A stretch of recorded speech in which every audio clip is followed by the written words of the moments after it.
Guys, तो आज मैं बताऊंगी आप लोगों को दान का महत्व। तो हमारे हिंदू धर्म, इनफैक्ट हिंदू नहीं, चारों धर्मों में, किसी भी धर्मों में दान का ना बहुत ज़्यादा महत्व बताया गया। मैं बता रही थी कि दान जो है ना सारे धर्मों में बहुत ही महत्वपूर्ण बताए गए। आपने सुना होगा दशांश शब्द। दशांश शब्द का नाम आपने जरूर सुना होगा कि दशांश का मतलब ये होता है कि आपकी जितनी भी अर्निंग होती है, चाहे जैसी भी हो आपकी अर्निंग, आप खुद से अर्न करते हो या फिर आपको जहाँ से भी मिलता हो कुछ भी पैसे रुपये, आप जो कमाई करते हैं बिजनेस में आपका नुकसान नफा होता है, उन सबका 10वां भाग जो है ना आपको दान में देना होता है। या तो आप मंदिर में दान दे दे, या किसी ब्राह्मण को दे दे, किसी भी धर्म कार्य के लिए दे दे, भूखे को दे दे, मगर वो आप 10वां अंश उसको देने का ही दान बोला गया। ये चारों धर्मों में विशेष महत्वपूर्ण बताया गया है। इस दान करने से ना आपके बहुत सारे दोष भी दूर होते हैं, जैसे ग्रह के कोई दोष हो, ग्रह दोष, नक्षत्र दोष हो, कालसर्प योग का दोष हो, या फिर पितृ दोष हो, या फिर किसी भी प्रकार के दोष होते हैं ना, वो दोष जो है ना मिट जाते हैं दान से। ये 100% श्योर है कि आपके बहुत सारे कटते हैं इससे। पाप दान करने का इतना छोटा चीज़ इसको नहीं माना गया।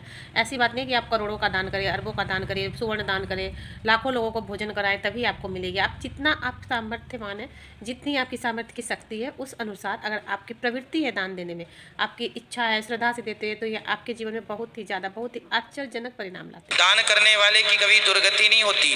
आप भक्ति ना कर पाए, पूजा ना कर पाए, पाठ ना कर पाए, सत्संग ना कर पाए, पुण्य ना कर पाए, तीर्थ ना कर पाए, व्रत ना कर पाए, कुछ ना कर पाए, यदि आपने धोखे से भी किसी को दान कर दिया, कुछ आपने एक रोटी का भी दान कर दिया, उस एक रोटी का भी पुण्य प्राप्त होकर के रहता है। दान करने से ना आपके ना इंद्रिय भोगों, वासनात्मकता में जो लिपटा रहता है मन, कभी इच्छा पूर्ति होने के बावजूद भी आपकी इच्छा बनी रहती है सांसारिक चीज़ों के प्रति, आपको कितना भी रहता है संतोष नहीं आता है, तो वो सब प्रवृत्ति खत्म होती है दान देने से। इंद्रिय भोगों के प्रति आसक्ति मिट जाती है, आपकी ना मन की ग्रंथियाँ खुल जाती है, जैसे कहते हैं मन की गांठें पड़ी हुई है बहुत ही। आप कुछ भी दान करें, जैसे कि आपने कहानी भी सुनी होगी, मैंने बचपन में पढ़ी थी हम लोगों ने एक कहानी, कि एक बुढ़िया थी, बहुत ही कंजूस बुढ़िया थी, वो कुछ भी नहीं देती थी किसी को, जानवर को, साधु, कोई भी इसके दरवाजे से आता ना, एक टुकड़ा रोटी का, सड़ा गलत चीज़ भी नहीं देती थी। उसके मन में इतना विद्रोह था, पता नहीं क्यों, पर एक साधु था, वो ऐसी बुढ़िया दिल की बहुत अच्छी थी, पर दान नहीं करती थी। तो वो कहानी में ऐसे था कि साधु जो था ना, वो हर घर से मांगने जाता था, रोटी मांगता, कुछ भी जो मिलता वो ले लेता। उस घर में भी दरवाजा खटखटाता था, तो वो बुढ़िया हमेशा उसको डांट के भगा देती थी कि जब भी देखती ना, नहीं मैं कुछ नहीं देती हूँ, डांट कर दरवाजा बंद कर देती थी, जोर से चिल्लाकर। देख, पहले तो गेट ही नहीं खोलती थी, बहुत अंदर से चिल्ला देती थी,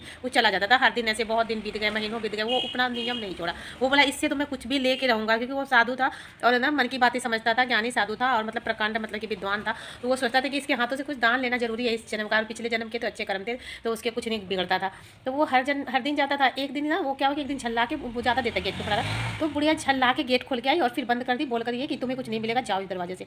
तो अभी साधु हंसते हंसते चला गया। फिर उस दिन चला गया, नेक्स्ट डे साधु आया, तो फिर ठकठकाया। तो दूसरा दिन उसको पूछना बाकी रह गया, तो मैंने इतना डांटा, तो ये हंस के भी क्यों जा रहा है, कोई गुस्सा नहीं हो रहा, साधु तो श्राप दे देते हैं। साधु चला गया। साधु का यह नित्य क्रम था कि वो सबके दान लेकर के उसे सुखी आशीर्वाद लेकर के चला जाता था। तो नेक्स्ट डे आया ना, तो बुढ़िया क्या कि गेट खोल के एक दिन आई, कि बहुत देर तक खड़ा रहा, तो बात क्या तुम चिल्लाते, मुझे मैंने कितना मना किया नहीं दूंगी, तो तुम क्यों गेट पे आते हो। साधु तो बोला कि चलो आज तुमने गेट तो खोला, मेरे लिए तो यही काफ़ी है, तुम तो अंदर से बोल देती थी, आज मैंने तुम्हारा चेहरा देख लिया। साधु खुश हो गया, अच्छा दो कुछ, तो वो बुढ़िया बोली कुछ नहीं दूंगी, चले जाओ यहाँ से। तो साधु फिर भी उसे सुखी रह करके हंसता हुआ चला गया। बुढ़िया को बहुत आश्चर्य हुआ।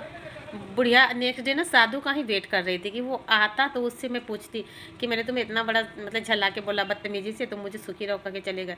नेक्स्ट डे बुढ़िया ने दरवाज़ा खोला, साधु आया, ऐसे ही गेट खोल, बुढ़िया माई दो कुछ खाने को दे दो करके।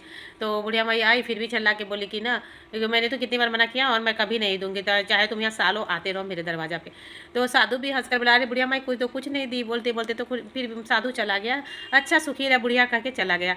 तो एक मतलब कि फिर भी उस बुढ़िया को घर आने के बाद थोड़ा थोड़ा बुरा लगा कि मैंने इसे इतना बदतमीजी किया, फिर भी ये क्यों मेरे पीछे पड़ा, पर मैं भी अपनी प्रवृत्ति नहीं बदलूंगी, मैं इसे दान दूंगी ही नहीं।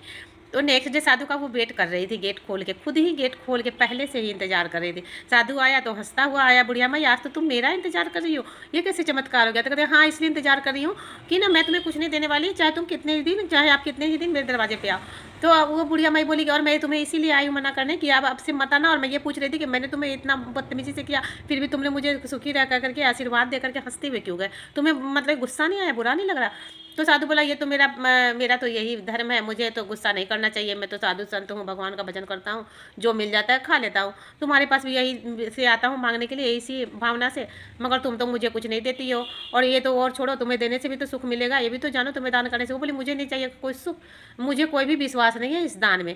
तो बुढ़िया जो ना फिर उसके बाद बंद करके फिर भी चली गई, और अब से कल से मत आना, उसे बहुत ही मतलब कि आगाह करके किया कि तुम्हें बहुत बदतमीजी से नियम के अनुसार समय से वो साधु आया और गेट के खटखटाया, तो फिर से बुढ़िया क्या कि अंदर से पहले से ही सोच के रखी थी कि अब तो मैं ऐसा करूँगी ना कि कभी मेरे दरवाजा पे नहीं आएगा। वो अंदर से एक मुट्ठी ना रेत मतलब कि धूल उठा कर लाई और उसके दान पात्र में फेंक के और चली गई। मैंने तुम्हें पहले ही मना किया ना मेरे दरवाजा पे मत आना, फिर भी तुम आए। अब लो जो बचा है ना वही खाना, अब तुम जो मिला है ना वो भी नहीं खा पाओगे। गुस्सा से झुंझलाते हुए बोल के चले गए। साधु को जरा भी गुस्सा नहीं है, साधु शांति से अच्छा सुखी रहे बुढ़िया माई कह के मैया सुखी रहे चला गया करके।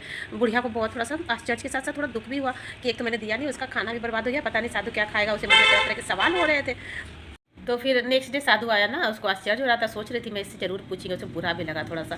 तो शांति से आई और गेट खोल बोले बाबा मैंने आपके साथ इतना बुरा व्यवहार किया बदतमीजी से, और आपका जो खाना मिला था दान पात्र में धूल झोंकर वो भी बर्बाद कर दी, पर आप तो शांति से मुझे सुखी रख कर आशीर्वाद दे के हंसते हुए चले गए। आप ऐसा क्यों करते, आपके अंदर इतनी क्यों शांति है, आपको क्यों नहीं गुस्सा और झुंझला रहा था। तो बुढ़िया माँ तो साधु बोले कि देख बुढ़िया माई इतना दिन तो तू दरवाज़ा भी नहीं खोलती थी, पर मैंने अपना नियम जारी रखा तो तुमने एक दिन दरवाज़ा खोला, फिर झुंझलाई, दूसरे दिन तो दरवाज़ा खोला ही नहीं, अभी तो तुम खड़ी थी दरवाजा पे गेट खोल के पहले से ही मेरा इंतजार कर रही थी, और तीसरे दिन तुम धूल ही सही तुमने कुछ तो दिया। तुम्हारे देने की जो प्रवृत्ति है ना शुरुआत हो चुकी है। और ये समझाया ना कि मैं यही कहना चाहती हूँ, तुम कुछ भी दो दिया ना, तुम्हारे हाथ से तुम देना नहीं चाहते, तुम धूल दी पहले दिन। तुम्हें इस बात से थोड़ा सा मतलब ये पश्चाताप हुआ, तभी तुम मुझसे पूछ रही हो ना। फिर उसको मतलब कि थोड़ा समझाया बुझाया तो बुढ़िया की ना थोड़ा मन की भावना जो है ना बदल गई। साधु का इतना शांत स्वभाव देख करके इतना, और इसका चेहरे का तेज और शांत स्वभाव देख करके उसको ना बहुत बदलाव आ गया उसके मन में। फिर उसने साधु से क्षमा मांगी और फिर उसे यथोचित वो उसे दान दे करके सम्मान किया, अपनी गलतियों के लिए माफ़ी मांगी, और साधु ने उसे ढेर सारा आशीर्वाद दिया। उसके बाद दिखाया कि तुम्हें देखना दान की प्रवृत्ति शुरू हो चुकी है, यही कहकर बताया कि तुम्हें धूल ही दी पर सब प्रवृत्ति शुरू हुई, ये बहुत बड़ी बात है। तो ये बहुत सबसे अच्छी बात ये है कि आप कुछ भी दे रहे हो, 1 रुपया भी दे रहे हो, ये बहुत बड़ी बात है। पर आप कहीं भी जा रहे हो दान, मंदिर में कहीं भी ऐसे तीर्थ स्थान पे कोई ज़रूरतमंद, सबसे बड़ा दान तो यही होता है कि ज़रूरतमंद को दान दो।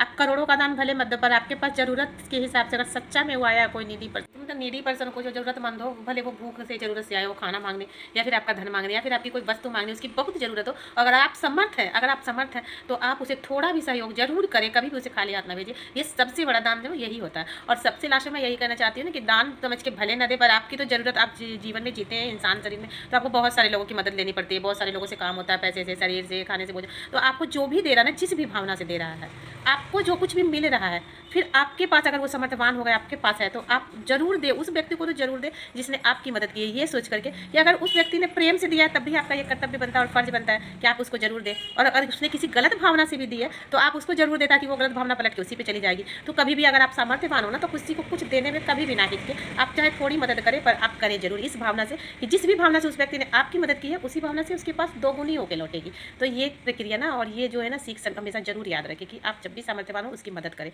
खुशी से करें, या फिर वो आपकी कर रहा है उसके बदले में करें, या फिर जिस भावना से कर रहा है उसके पास उसी भावना से जाएगी।